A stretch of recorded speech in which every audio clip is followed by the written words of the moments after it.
मोदी से देश पे ज्यादा कर्जा हो रहा है। चारों तरफ आग लगा रखी है पूरे हिंदुस्तान में, हम सुरक्षित हैं, हमें नहीं लगता हम पहुंच पाएंगे, नहीं पहुंच पाएंगे अभी तो। इतना तक प्रॉब्लम आ गई हाँ, डर लगने लगा भाई साहब चलने में। जी। अच्छा, तो आप कंफर्म है 99% नहीं आएंगे? नहीं आएंगे। अच्छा, आप भैया आप क्या सोचते हैं? 99% आएंगे। तो अच्छी बात है। आम जनता के उनको ये लोग क्या कर रहे हो यार? जनता, आम जनता की सोच है 99% आएगी। तो ये बताइए आप भैया हमें कि जो मणिपुर और यहाँ पे हिंसा जो हुई है, इसमें नाकामी किसकी है? मणिपुर, आम जनता क्या सोचती है? मणिपुर में टोटल फेल्योर है सरकार का, स्टेट का सबसे पहले, और वहाँ पे तो जिम्मेदारी बीजेपी की और जिम्मेदारी बनती है सेंट्रल गवर्नमेंट की। तो दोनों तो आप ही की सरकार है, जैसे बीजेपी की ही सरकार है दोनों। उठा के मुद्दा विपक्ष को दिया जा रहा है ये हाथ में। 3 महीने हो गए, 3 महीने हो गए। तो विपक्ष को क्यों दिया जा रहा है? क्या क्या ऐसी वजह आ रही है? देखिए होता क्या है, ये पॉलिटिक्स है। कभी कभी अपने जो लोग अपने साथ खड़े होते हैं ना, वो अपने नहीं होते, ये राजनीति है। ठीक है ना जी? यहाँ पर भी इतनी इनके भी शर्मनाक अपने घटना को भी राजनीतिक मुद्दा दिया जा रहा है। जिनको सही जिम्मेदारी दी गई थी, मोदी के नीचे काम करने वाले कई मंत्री हैं कि जिन्होंने अपनी जिम्मेदारी प्रॉपर तरीके से निभाई नहीं। वहाँ की जो सरकार है, बीजेपी की सरकार है, जो वहाँ के मुख्यमंत्री है बीजेपी की है, लेकिन उन्होंने सही से अगर निभाया होता तो ये दिन नहीं आता। उनका तो इतना अच्छा काम था, लॉ एंड ऑर्डर जैसे उन्होंने वहाँ किया। मणिपुर के सीएम का तो इतना बढ़िया काम था कि पुरस्कार के स्वरूप उनको उठा के और उनको बाहर फेंक देना चाहिए। ये काम सेंट्रल गवर्नमेंट को करना चाहिए था। प्रेसिडेंट रूल वहाँ लागू होना था, जिसमें के वहाँ की गवर्नर मांग भी नहीं की गई इस चीज से थी कि इस्तीफा के बीच हटाया जाए, चाहे कुछ एक्शन लिया जाए उनके ऊपर, कुछ नहीं किया गया। मैं वही कह रहा हूँ कि कुछ मुद्दे ऐसे हैं कि जो दिक्कत कर सकते हैं आने वाले टाइम में, और वो शायद ये तो दिखाई नहीं दे रहे या गवर्नमेंट देखना नहीं चाह रही है। अच्छा, यहाँ पे जो अभी मेवाती वाली जो घटना हुई है, जहाँ पे बहुत सारे मतलब कि एक समुदाय के लोग दूसरे समुदाय पे इस तरीके से गोलियां, मारपीट, गाड़ी बसें चलाना, मंदिरों शोभा यात्रा में पत्थर फेंकना, ये सब क्या देख रहे हैं आप? ये क्या किसकी कमी लग रही है या किसकी गलती हो सकती है? सब पत्थर फेंकने से पहले 3 काम हुए हैं। क्या क्या हुआ? 3 दिन पहले वहाँ के जाने से 3 दिन पहले जी बाकायदा मोनू मानेसर ने आके लाइव कि जी हम 3 दिन बाद वहाँ आ रहे हैं, जबकि उस पूरे क्षेत्र में आक्रोश था उसकी तरफ से, क्योंकि वो वहाँ की कई लोगों के मर्डर में वो शामिल था गौ रक्षा के नाम पे। ठीक है जी, ये काम हुआ, प्रशासन को पता था। फिर वो बिट्टू बजरंगी वो आगे दूसरे पार्टिकुलर एरिया में वहां आके लाइव आता है कि तुम्हारे जीजा जी आ रहे हैं, बाद में ना कहना। यही सब बातों की वजह से हिंसा भड़की है शायद। उसके बाद यार मतलब तुम तो इतनी लंबी लंबी राइफल लेके चलो और गाड़ियों में, अपनी प्राइवेट गाड़ियों में तुम हूटर बजाते चल रहे हो। कुछ ऐसी भी वीडियो देखने की मिलेगी, मिनिस्टर हो गई है, गोली चल रही है, पुलिस छिप रही है। तुम मिनिस्टर हो गई कि तुम्हें हूटर बजाने का और रोड पे हंगामे करने के और मुल्ले काटे जाएंगे और इस तरह के नारे लगाने की तुम्हें परमिशन? तुम कुछ भी करो, सामने वाला चीटी को भी पकड़ो ना भाई, सब काट लेती है वो। ठीक है ना जी? इसमें वहाँ का स्टेट गवर्नमेंट का फेल्योर है, उनको पता था। अगले दिन जुलूस होना था, अगले दिन उनको जुलूस निकालना था। हालांकि कोई त्योहार नहीं था, कोई रामनवमी नहीं थी, कोई दशहरा नहीं था, कोई किसी तरह का कोई स्पेशल त्योहार नहीं था। बाकायदा ऐलान करके और लोगों को भड़का के कि तुम्हारे जीजा जी आ रहे हैं। बहन बेटी वाले होंगे आप? कोई फोन करके ये तो हिंसा वाली बात क्या करोगे आप? ये कहोगे ले भैया मैं तो आ गया कच्चे में और अब आजा, मैं देखता हूँ तेरा क्या करता हूँ। और ऊपर से वो और आपको ये करे तेरी गली में आ रहा हूँ भाई, तेरा जीजा तेरी गली में आ रहा है। उसके बाद वो पत्थर भी ना फेंके, जिसके पास पत्थर थे उसने पत्थर फेंके, जिसके पास दूसरे हथियार थे उसने वो इस्तेमाल किया। इन्होंने भी किया, उन्होंने भी किया। दूसरे पलट में सोशल मीडिया में भी और प्रिंट मीडिया में भी ये भरा पड़ा है। एक इंजीनियर ने 35 लोगों को, लेडीज और जेंट्स को, अपने घर में एक मुसलमान ने पनाह दी, तुम हिंदू, झगड़ा हो रहा अंदर आ जाओ। एक गांव के सरपंच ने अपने 7-8 लोगों को लेके, गुरुकुल में 100 हिंदू बच्चे थे, उनके टीचर थे, उनकी रक्षा की। और ऐसे कई सारे मिलेंगे जो उन्होंने निकाला, वो भी देखें। अब बुलडोजर चल रहा है, चला लो। 200 लोगों के ऊपर चल गई है अभी तक। अजी वो 300 पे चला लो। वो जो होना था वो तो हो गया, जो होना था वो हो जाए। जो तुमने ये चाहा कि ये हो जाए, होने से पहले रोके तो स्टेट गवर्नमेंट ने चाहा हो जाए। क्या मतलब था?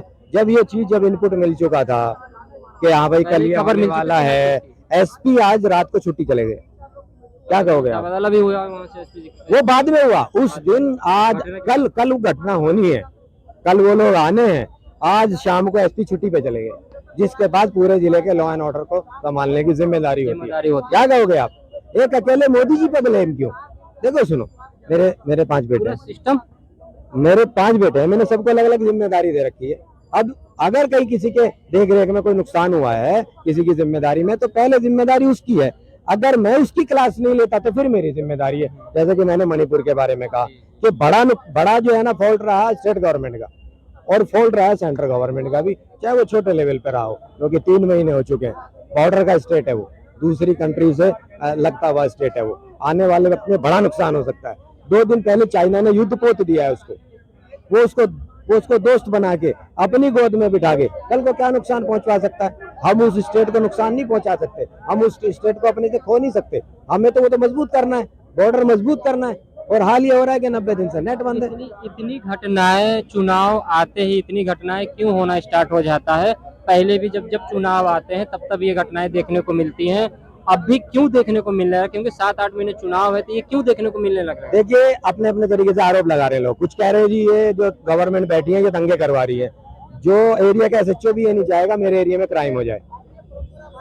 सही बात है। कौन चाहेगा? पहले क्यों गया था वहाँ पाकिस्तान? क्यों चाहेगा जी? प्रधानमंत्री हाँ चुनाव ठीक, में आपकी बात अभिनंदन ठीक है। पाकिस्तान क्यों गया था? कोई नहीं चाहे, कोई समझदार नहीं चाहेगा। और जबकि इस एक पार्टी तो पर्टिकुलर पार्टी तो बदनाम है, तो ये दंगे कराती है।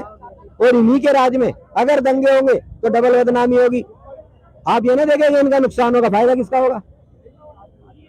हाँ, ये तो है। ये तो इसमें बहुत ज्यादा सियासी ओ भैया ये 15% भेड़ है, ये 15% भेड़ है, इनके ऊपर 4 भेड़िए। भाई साहब बात पूरी तो कर लूं। 15% भेड़ है, इन पे 4 भेड़िए छुड़वा दो। ये हमारा का भैया पर्ची दिखा रहे हैं। देश के विकास की। आइए तो भैया इधर आओ, इधर आओ। वो पीछे जाके बात करता। आओ यार। 15% भेड़े हैं जी जंगल में, और वो हमें चाहिए। ऐसा करो पीछे की तरफ से ना उनको वो छुड़वा दो, भेड़िए छुड़वा दो उनके पीछे। अब वो उनके पीछे भेड़िए होंगे और पता है कि भेड़ कहाँ जाएंगी, ये हमारे पास आएंगी। वहां तो जाने दे रही, क्योंकि भेड़िया नाम उनका है, संरक्षक नाम हमारा है। तो ये पॉलिटिक्स है। दंगे कौन करा रहा है मुझे नहीं पता, लेकिन है पॉलिटिक्स इसके पीछे। पॉलिटिक्स तो है। हाँ। इसके पीछे राजनीतिक मुद्दा है। ये राहुल गांधी के ऊपर ये तुरंत फैसला दे देना निचली अदालत का, और सुप्रीम कोर्ट कह रहा है कि ये गलत है, उसने रोक लगाई है। कल बयान आया है कि ऐसा मतलब इतना बड़ा सजा नहीं करना चाहिए था। तो इसका मतलब ये है कि जो निचली अदालत में जज बैठे हैं अभी पूरा खारिज नहीं किया गया, लेकिन हाँ, उनका विवेक कम काम कर रहा है। राहत की उम्मीद है उनको। सुनो, जो निचली अदालत में जज बैठे हैं उनका विवेक सही काम नहीं कर रहा, इसका मतलब उल्टे सीधे डिसीजन दे रहे हैं। सुप्रीम कोर्ट ने तो इसलिए रोक लगाई कि गलत है डिसीजन, तो जो उल्टे सीधे काम करे इसमें विवेक काम नहीं कर रहा जज होगा। तो अगर वो गरीब आदमी होता तो वो पिस जाता, वो सुप्रीम कोर्ट तक आ ही नहीं पाता। ये एक सेलिब्रिटी है इसलिए इसने दायर करा। ये जो भी इलाहाबाद हाई कोर्ट के जो चीफ जस्टिस रहे हैं DY चंद्रचूड़ CJI, उन्होंने फैसला दिया है कि भाई ये गलत है, तो उन्होंने सम्मान किया है सब चीज चंद्रचूड़ जी का ऐसा फैसला आता है, जो भी फैसला आता है उस पर सारे जितने हमारे देश के जितने वासियों हैं सबके सब समर्थन देते हैं, क्योंकि वो जो भी फैसला देते हैं बहुत अच्छे जमीन से तरीके जुड़े हुए आदमी है, बहुत अच्छे तरीके। वो जमीन से जुड़े हुए आदमी है। बताइए, आइए बाबा इधर आइए, जमीन से जुड़े हुए आदमी है। आइए बोलिए। सरकार अगर दिल्ली का मच्छर भगा दे तो बहुत बड़ी बात है। आप मच्छरे में परेशान है। ये बात है, ये जमीन से जुड़े हुए आदमी है और उन्होंने जनता से जुड़े हुए हैं, तो वे उनसे जब जानते हैं कि जनता कहाँ तक जाती है और कहाँ से वापस आ जाती है। हमारे एक लॉयर थे दिल्ली के ही, ये एक्सपायर हो चुके हैं, उनका नाम जेठमलानी, गरीबों के हक की लड़ाई लड़ते थे। और जब ये केस में खड़े हो जाता ना, कपिल सिब्बल वगैरह सारे जितने भी सीनियर एडवोकेट थे, जज भी सम्मान करते थे उनका, जनता के हक की लड़ाई लड़ते थे। और जब सम्मान मिलता है तो सच्चाई पे ही सम्मान मिलता है, गुंडों को कोई सम्मान नहीं मिलता। जी भैया, और भी लोग यहाँ पे मौजूद है, भैया से बात कर लेते हैं। ये भैया भाग रहे हैं, भैया से बात कर लेते हैं। भैया, मैं तो हाथ जोड़ रहा हूँ, मैं कोई बात ना करना चाह रहा, क्योंकि बताऊं कड़वी बात है ना, सबको बुरी लगती है। नहीं ठीक है, बट आम जनता की हमें राय की जरूरत है, क्योंकि आम जनता ही सब कुछ तय करती है, CM PM तय करती है। तो ये मुझे बोलने से रोक भी कोई नहीं सकता, लेकिन सही बात भी नहीं बोल सकता और गलत भी। सही बोलूंगा तो बुरे लोगों को गलत लगेगी और गलत बोलूंगा तो सही लोगों को ठीक है ना। आप अपनी राय रखिए ना, लगने दीजिए पूरा जिसको लग रहा है। भाई मैं कुछ नहीं बोल सकता, और वैसे एजुकेटेड हूँ, डर भी किसी से नहीं लगता, चाहे किसी के खिलाफ भी नहीं हूँ, जो सही बात है। हम मेरी अभी खुद की जो राय है, मैं किसी के खिलाफ भी नहीं, मैं पूछता हूँ। जैसे मोहित शर्मा है, उसके सामने जाके देखो, बुरा मानने की बात नहीं है, मान भी जाओ कोई फर्क नहीं पड़ता, तुम्हारी पैंट को उतार देगा मोहित शर्मा। गलत कह रहा हूँ तो बताओ, ठीक है जी। एक चंद्रशेखर रावत जी हैं, उन्होंने सिक्योरिटी मांगी, क्या मिल गई? मोदी जी के पास सिक्योरिटी नहीं है। मैं आपसे पूछ रहा हूँ, बताओ, मोदी जी के पास सिक्योरिटी नहीं है। आप चंद्रशेखर जी की जो बात कर रहे हैं, छोटा सा क्वेश्चन किया, मैं बहुत बड़ा नहीं उनको कह रहा भाई। सिक्योरिटी किस मुद्दे से देना चाहिए, वो क्या है ये बताइए हमें। उनके लोग पीछे लगे हुए हैं, गोली चलती है, वो तो ठीक है, आप ये बताइए हमें कि वो क्या है। क्या है? अरे वो भी उनकी एक पार्टी है यार, नहीं है? बताओ। आजाद पार्टी तो बहुत सारी पार्टियां हैं। मैं सबके लिए, देखो मैं खिलाफ नहीं हूँ, मैं पहले ही इसलिए बोल रहा था, आपने लिया ये मेरे मुंह पे लगा दिया। भैया ना मैं सही बोलना चाहता, भैया आप बोलिए, मेरा काम है सवाल करना, मैं सवाल कर रहा हूँ। भैया मत बुलवाओ, मेरी जबान है ना बहुत कड़वी है, और शायद आपको सबसे पहले बुरी लगेगी, इसलिए सॉरी। नहीं, हम न पक्ष के साथ है न विपक्ष के, हमें बुरी नहीं लगेगी। आप हमसे उससे मतलब नहीं, हम सिर्फ मणिपुर हिस्सा के बारे में बात करना चाहते हैं। आप लोग इतना है पसीना क्यों बहाते हो? मैं तो यार मार्केट करने आता हूँ, इंटीरियर काम है, आप इतना पसीना बहाते क्यों? यही काम है हम लोग का, यही काम। कैसे तनख्वाह देता है कोई? तनख्वाह हमें कोई नहीं देता है। फिर यार इतना समय वेस्ट क्यों करते हो? सही बात के लिए तो आप हमें बताइए, आम जनता की राय की जरूरत है। एक सवाल सुना कि दिल्ली के अंदर केजरीवाल साहब को जो बदनाम कर दिया। देखो मैं किसी पार्टी के पक्ष में ना ही किसी के विपक्ष में।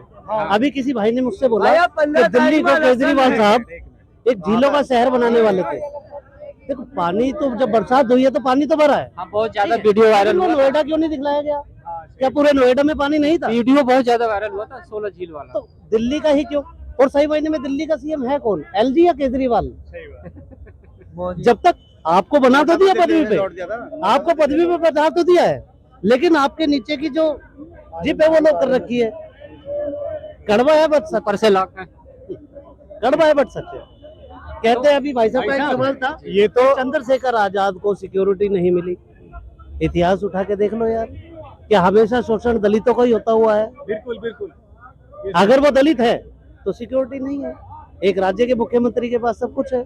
हमारे देश का चंद्रशेखर जी की जो बातें होती है ना एकदम सटीक होती है, मतलब उसमें तर्क होता है, ये नहीं होता कुछ भी नीम और करेला हमेशा अच्छे तरीके से होता है, वो उनको पढ़े अच्छे लिखे से। नहीं है, मैं आपसे पूछ रहा वही तो कह रहा हूँ, उनके तर्क होती है उनकी बातों में। आप भी पढ़े लिखे, जब मेरी बात समझ पा रहे हैं?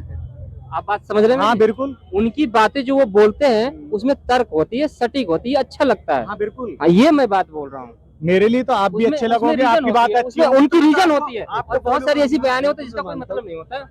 आप बताइए भैया। अभी कुछ भाई साहब ने एक जिक्र करा चंद्रशेखर के बारे में। मैं खाली चंद्रशेखर के बारे में नहीं, पूरी दलित समाज को लेकर चलता हूँ कि दलित समाज एक तरफा क्यों कर रखा है।